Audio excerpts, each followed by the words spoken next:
రష్మి గౌతమ్ తెలుగు బుల్లితెర ప్రేక్షకులకి ఈ పేరు ప్రత్యేక పరిచయం అవసరం లేదు. ఎప్పుడో 2000 సంవత్సరంలోనే సినీ రంగంలో అడుగుపెట్టింది. సుదీర్ఘ కాలంగా తన కెరియర్ ని కొనసాగిస్తుంది. జబర్దస్త్ ద్వారా మంచి గుర్తింపు తెచ్చుకున్న రష్మి ఆ షోలోకి రాకముందు నుంచే సినిమా ప్రయత్నాలు చేసింది. కొన్ని సినిమాల్లో చిన్న చిన్న పాత్రల్లో మెరిసింది, కానీ ఆమెకి సరైన గుర్తింపు రాలేదు. జబర్దస్త్ షోకి యాంకర్ గా వచ్చాక ఆమె రేంజ్ మారిపోయింది. 10 ఏళ్లుగా జబర్దస్త్ షోతో పాటు వివిధ కార్యక్రమాలకి యాంకర్ గా చేస్తూ కెరియర్ లో విజయవంతంగా రాణిస్తుంది. ఇక రష్మి పేరు వినగానే అందరికీ సుధీర్ గుర్తుకొస్తాడు. సుధీర్ తో కలిసి రష్మి కెమిస్ట్రీ పండింది అని, మెప్పించింది అని జబర్దస్త్ లోనే కాక ఇతర పండుగ ఈవెంట్స్ లో ఇద్దరు లవ్ ప్రపోజ్ చేసుకున్నారు. ఒకరిని విడిచి మరొకరు ఉండలేమని తెలిపారు. అంతేకాక కొన్ని షోస్ లో పెళ్లి పీటలు కూడా ఎక్కారు. అయితే సుధీర్ జబర్దస్త్ మానేసి చాలా కాలం అవుతుంది. దీంతో ఇద్దరి మధ్య గ్యాప్ వచ్చిందని చెప్పవచ్చు. కానీ ఆ తర్వాత ఇద్దరు అప్పుడప్పుడు కలుసుకుంటూనే ఉన్నారు. అయితే పెళ్లిపై మాత్రం క్లారిటీ ఇవ్వడం లేదు. రష్మి 4 బదుల ఏజ్ లో ఉంది, అయినా ఇంకా పెళ్లి చేసుకోలేదు. ఎప్పుడు చేసుకుంటుందో క్లారిటీ లేదు. అయితే తాజాగా దీనిపై రష్మి క్లారిటీ ఇచ్చింది. తన పెళ్లి కబురు చెప్పేందుకు సిద్ధమైంది. ఆ విషయాన్ని తాజాగా స్వయంగా ప్రకటించింది. తనకు పెళ్లి ప్రశ్నలు ఎదురవుతున్న క్రమంలో పెళ్లి ప్రకటన చేయాలని నిర్ణయించుకుంది. అందుకు ముహూర్తం కూడా ఖరారైంది. డిసెంబర్ 31న పెళ్లి విషయాన్ని చెప్పబోతున్నట్లు తెలిపింది. దీంతో సుడిగాలి సుధీర్ ఫ్యాన్స్ కొంత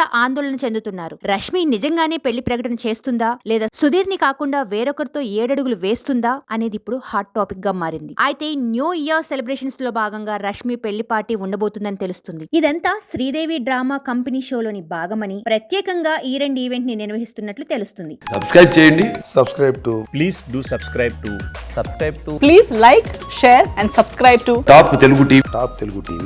Top Telugu TV. Top Telugu TV.